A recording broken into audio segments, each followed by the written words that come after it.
दुरत्या मामेव य प्रपद्यते माया मेतांतरंती ते.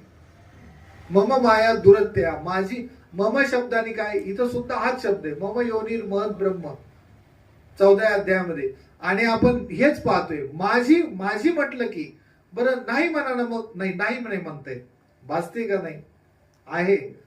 मग ते आहे, मग की शाश्वत आहे का, नाही शाश्वत नाही. पण आम्हाला ती काय करते, अडचणीत आणते. बघा तुम्ही संध्याकाळच्या वेळेला चाललाय, कडूसं पडणं म्हणतो आपण त्याला, आणि त्या कडूसं पडाच्या वेळेला म्हणजे धड अंधारही नाही आणि धड उजेडही नाही, अशी मधली अवस्था आहे. चाटे मामा एखादी दोरी पडलेली असते, बरोबर आहे, आणि दोरी पडल्याच्या नंतर आपण लांब आहेत, आपल्याला ती भासली साप म्हणून, बरोबर आहे. आता नुसती भासली नाही, घाम आलाय, घाबरलाय. काही काही माणसं तो खूप घाबरतात,